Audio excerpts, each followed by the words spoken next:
बापा अरे बाबा ओते टिके मो श्रावणी पाखो को ले जालो चल रे बाबा चल बड़ा भाई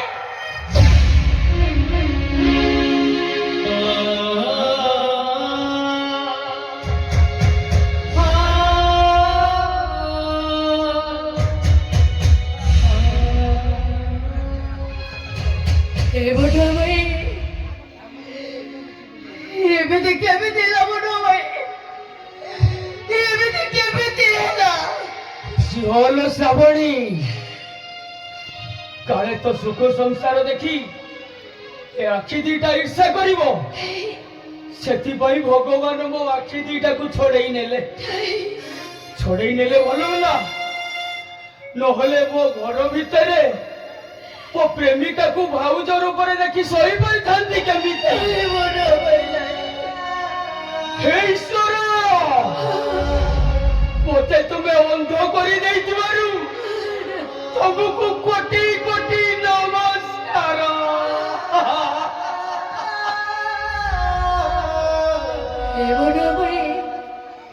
सत कहूँ तुम भाई मत दे सत हेले आज भी मु तुमको सेतिकी भल पाऊँ से तुमको चलो से मोहित भाई भौणी रही आज भी सेमती मो भौणी रही सत कहूँ बड़ भाई तुम आखिरे से सन्देहर परदाटा खोली दियो तुम हृदय को थोड़े पचार मत थोड़े विश्वास करो बड़ भाई विश्वास करो मते विश्वास विश्वास करिथिली बोली तो आज विष पी पी बंची भरोसा करिथिली बोली तो आज लुहरे वर्षारे भिजुछि उड़ी विश्वास करिबी कोन मरिबा पाई मनुआ थरे सुस्थ मस्तिष्क चिंता कर समाधान बाट आपे बाहर मुझे एथर आसुची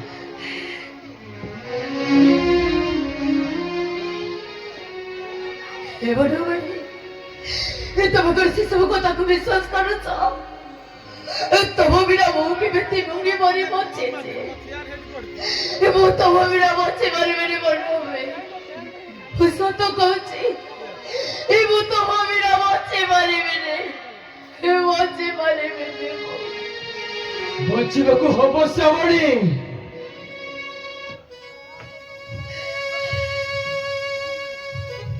बचिबा को हबो से दिन वो निज रोजगार रे तो भाई हड़े पाउंजी आनी थिली भाभी थिली ओ श्रावणी पादरे पिंधई अब कहिबी हेलो ए श्रावणी तो पाउंजी पिंधा पादटा बहुत सुंदर दिसुची हेले मु पाउंजी पिंधईबा पूर्वरु तुम भाई रो शंखा सिंदूर पिंधी सारी थिलो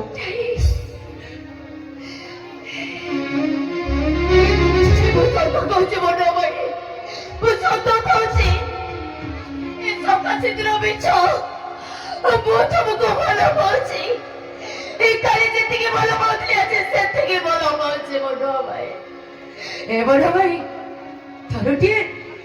थरुटिए से पाउची मते पिटाई दियो बड़ भाई थरुटिए मते से पाउची पिटाई दियो पिटाई दियो बड़ मो श्रावणी बांधर आजी ए पाउजी को पिंधई देबी पिंधई नहीं कहबी हेलो ए श्रावणी तो पाउजी पिंधा पादटा आज बहुत सुंदर दिसुची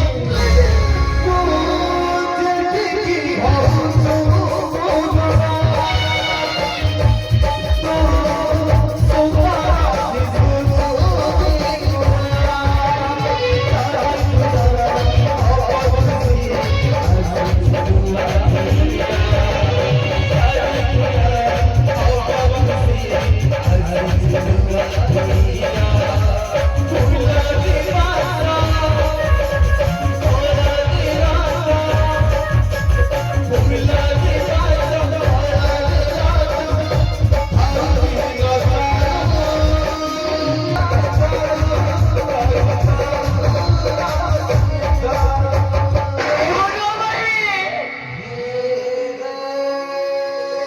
ସେ ପାଉଚିଟା ମୋ ପାଦରେ ପିନ୍ଧେଇବା ତୁ ତ ନିଜ ହାତରେ ପିନ୍ଧି ଦେଲୁ କାହିଁକି? ଏ ପାଉଁଜି ହଉଛି ଗୋଟେ ପ୍ରେମିକ ତା ପ୍ରେମିକା ପାଇଁ ଆଣିଥିବା ଗୋଟେ ପ୍ରେମର ସନ୍ତକ। ସେ ସନ୍ତକକୁ ଗୋଟେ ଧୋକାବାଜ ନାରୀ ପାଦରେ ପିନ୍ଧେଇ ତାକୁ ମୁଁ କଳଙ୍କିତ କରିବାକୁ ଦେବିନି। ତୁ ଆଉ ଗୋଟେ ମୁହୂର୍ତ୍ତ ଏଠି ରହିଲେ ମୁଁ ପାଗଳ ହେଇଯିବି। ଏ ଜାଗା ଛାଡି ତୁ ଚାଲି ଯା, ନହେଲେ ମୁଁ ପୁରା ପାଗଳ ହେଇଯିବି। ଚାଲି ଯା ଶ୍ରାବଣୀ, ଚାଲି ଯା, ଚାଲି ଯା।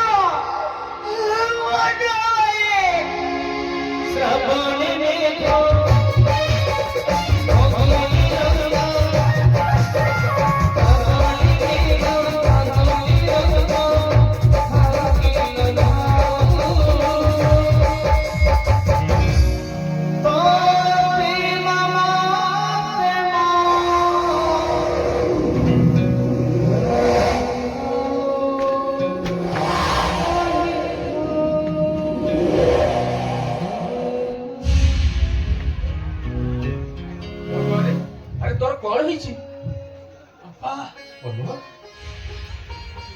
ଜୀବନଟା ସବୁଦିନ ପାଇଁ ଅନ୍ଧାର ହେଇଯାଇଛି ବାପା।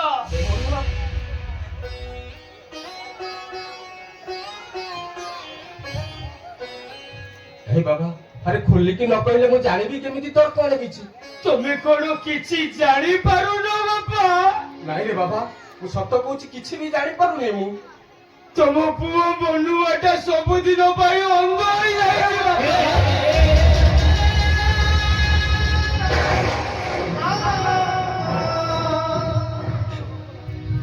ହେ ଭଗବାନ, କାହିଁକି କୋଉ କାଳ ଗ୍ରହର କାଳ ନଜର ମୋ ପରିବାର ଉପରେ ପଡିଛି?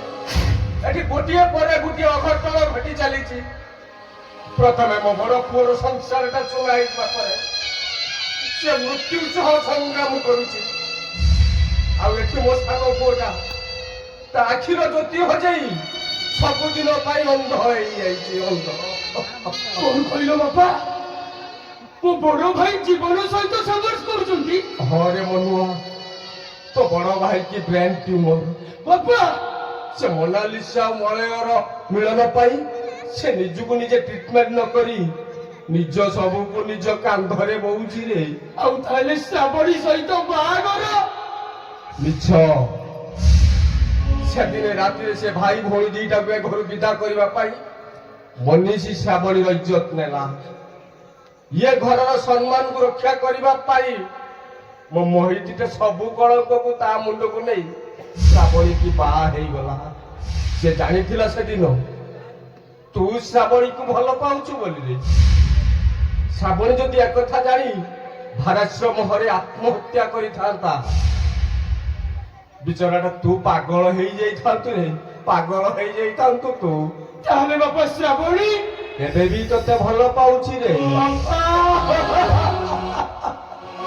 ତୁ ତାକୁ କଣ କହିଲୁ କେଜାଣି? ବିଚାରୀଟା ଘର ଭିତରେ ବସି କଇଁ କଇଁ ହେଇ କାନ୍ଦୁଛି। ହେ ଭଗବାନ, ମୁଁ କେଡ଼େ ବଡ଼ ଭୁଲ କରିଦେଲି। ଓ ଶ୍ରାବଣୀକି ମୁଁ ଜାଣିପାରିଲିନି। ମୁଁ ଭାବୁଥିଲି ସିଏ ମୋ ସହିତ ପ୍ରତାରଣା କରୁଛି, ସିଏ ମୋ ସହିତ ନାଟକ କରୁଛି। ହେଲେ ମୁଁ ଆଜି ଅନୁଭବ କରୁଛି ବାପା, ମୋ ଶ୍ରାବଣୀ ମୁଁ ତା ସହିତ ପ୍ରତାରଣା କରିଛି। ବାପା ବାପା ବାପା, ଘରେ ବାବା ମତେ ଟିକେ ମୋ ଶ୍ରାବଣୀ ପାଖକୁ ନେଇ ଚାଲ। ଚାଲ ବାବା ଚାଲ।